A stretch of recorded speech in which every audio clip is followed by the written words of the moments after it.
Tenía vegetales y un trozo de pollo frito. For Tammy, the show had been both salvation and curse. It had given her a platform, support, and purpose, but it had also branded her, often cruelly, as the villain, the burden, the sister who couldn't get it together. With her transformation complete, surgery finished, weight lost, relationship secured, her arc seemed at an end. The show that once thrived on her volatility risked becoming redundant. Fans had tuned in to see her fight for her life. Now, with that fight won, what remained to be told? Amy, too, faced questions about her future. Her storyline had revolved around her desperate desire to become a mother, her struggles with weight, her marriage, and her eventual divorce. Now remarried and raising 2 young sons, her narrative risked stagnation. Without Chris to balance her chaos, fans worried her segments would descend into disarray or lose direction. Meanwhile, Amanda's presence, while undeniably dramatic, risked overwhelming the show with negativity. Her volatile temper and chaotic love life brought entertainment but also fatigue. Fans debated whether her constant feuds, first with Tammy, then with Amy, added intrigue or simply poisoned the family's unity. Misty, quieter and less controversial, often faded into the background. Chris, once the grounding force, was now gone. Without him, the family's delicate balance teetered. The truth was inescapable. 1,000-pound sisters had always been about Amy and Tammy. From the very beginning, they were the heart of the show, the reason fans tuned in, the ones whose journeys captivated millions. The other siblings enriched the narrative, but they were supporting characters in a story that belonged to the sisters. Fans admitted as much, declaring their loyalty to Amy and Tammy while expressing affection for Chris, Amanda, and Misty. But without Chris, and with Tammy and Amy's arcs seemingly resolved, the question lingered: was there still a story left to tell? Chris's lawsuit had started as a personal battle for fairness but ended as a symbol of something larger, the fragility of reality television itself. It exposed how networks profited from family pain while discarding the very people who made the shows possible. It revealed the cost of intimacy without boundaries, of contracts without compassion, of loyalty without reciprocity. Whether or not 1,000-pound sisters continued, Chris's absence would haunt it. His presence had been the thread stitching together humor, honesty, accountability, and family. Without him, the tapestry unraveled, leaving a show that might still function but would never feel whole again. And yet, for Chris, perhaps that was the victory. By walking away, by fighting even in defeat, he reclaimed his dignity. He left fans remembering not the man erased from the credits but the brother who had dared to speak the truth, who had given his family, and his audience, something real in a world too often distorted for entertainment.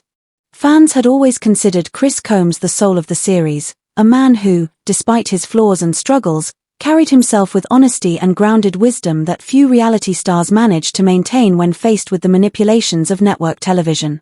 He had been the buffer, the brother who could look Tammy in the eye when she lashed out and still remind her that his words came from love, not judgment. He had been the steady shoulder for Amy when the pressures of motherhood, divorce, and public scrutiny bore down on her. He had been the family's humor when tension rose, cracking jokes that broke through tears, and he had been the voice of accountability, the one sibling who told uncomfortable truths when others hesitated. His lawsuit against TLC and his abrupt departure from 1,000-pound sisters came as a thunderclap not only to viewers but to the family itself, who suddenly realized the scaffolding holding them together on screen had been stripped away. Fans, however, did not believe Chris would ever bow his head and return to TLC's supervision after the public unraveling of his relationship with the network. They thought him too proud, too hurt, and too committed to principle to crawl back under the thumb of producers who had, in his eyes, exploited the family for profit. Many imagined him forging his own path, whether through candid interviews where he could finally speak without the censoring hand of contractual obligations, through social media where his wit and raw honesty could thrive unfiltered, or even through his own reality show, one that told the story of struggle and resilience without the glossy manipulations of corporate television. The uncertainty left the future of 1,000-pound sisters Season 8 hanging in the balance. Without Chris Combs, the dynamics shifted dramatically, and everyone knew the show would be quite different. For Amy Slaton in particular, Chris's absence was a devastating blow. He had been more than just her brother on camera, he was her anchor behind the scenes. When she felt overwhelmed juggling the demands of raising her children, battling her health issues, and meeting the endless expectations of filming, Chris was often the one to step in, steady her nerves, and remind her she wasn't alone. He had been the brother who sat with her during hospital visits, who reassured her when she doubted herself as a mother, who teased her lightly until she laughed again when tears were close. Losing him from the show meant losing that consistent ally. Fans feared her storylines might unravel into chaos without Chris by her side, and more than that, they worried Amy herself would lack the emotional support she required in the grueling process of filming season after season. Tammy Slaton faced an even more precarious position. While Amy leaned on Chris for comfort, Tammy had often been forced to confront him as her harshest critic. He was frequently the only one brave enough to stand up to her stubborn refusals, her excuses, her dangerous flirtation with self-destruction. Chris's bluntness cut through the fog of denial Tammy lived in for so long. He had told her when she was eating herself into the grave. He had called her out when she missed appointments. He had shown her, not with cruel judgment but with the clarity of a man who loved her too much to lie, what her future would look like if she didn't change. Fans worried that without Chris's hard truths and tough love, Tammy might slip backward into old habits, enabling cycles that TLC might find profitable for ratings but that could lead to tragedy for the woman at the center of them. Already, viewers had grown exhausted with Tammy's volatility, her tantrums, and her self-sabotage. Many admitted that Chris had been the one figure who made those storylines bearable, because his presence reassured them that someone in the family still held Tammy accountable.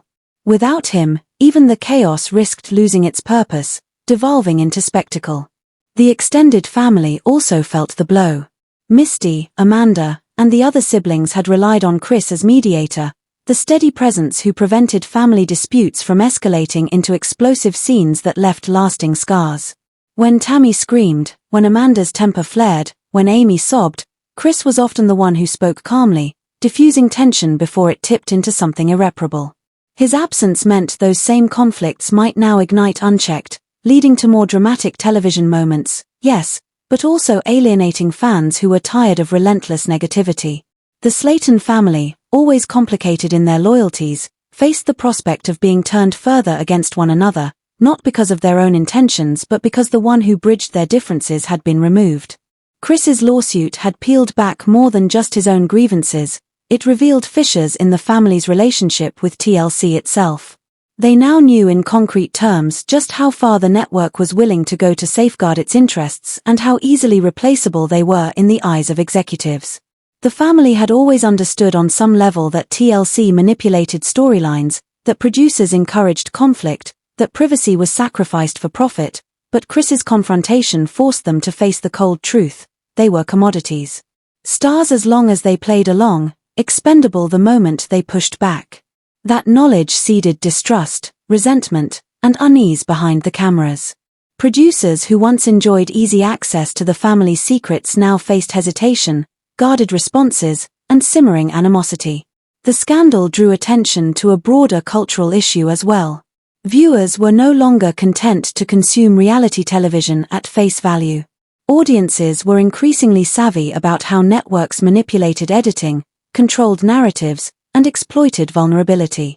Chris's lawsuit became a symbol of every unfair contract, every silenced star, every family whose pain had been monetized while their dignity was stripped away.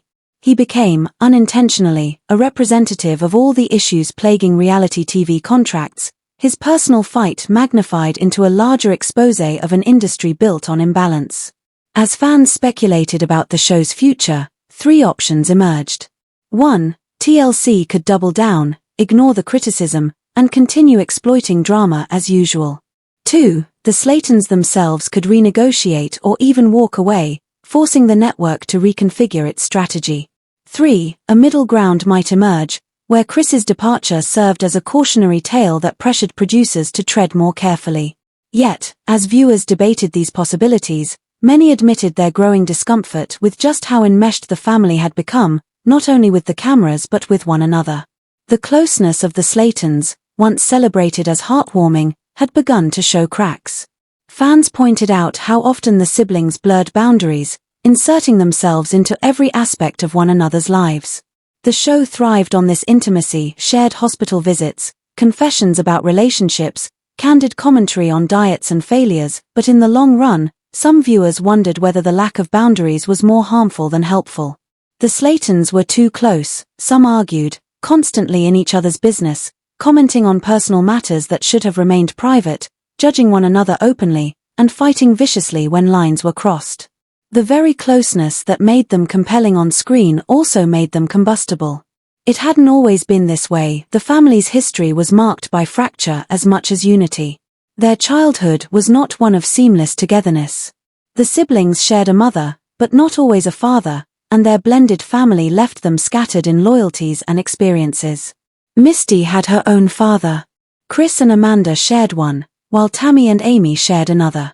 This complicated family tree shaped the distance and difficulties of their early years.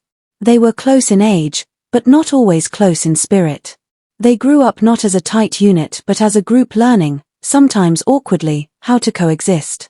Over time, those bonds strengthened, forged through hardship and necessity. They learned to have each other's backs, realizing as adults what they had struggled to grasp as children, that being together was better than being apart. When 1,000-Pound Sisters debuted, it accelerated that closeness. Cameras forced them into each other's lives daily, amplifying bonds while magnifying conflicts. Fights and reconciliations became entertainment, but behind the curtain, the family truly grew closer, forced to confront one another in ways they may have otherwise avoided. They laughed together, cried together, held each other accountable, and in many ways healed old wounds. The show made them a unit, at least in public perception, but as the years passed, the very intimacy that once bound them began to strain. Boundaries dissolved. Every private struggle became public domain. Every mistake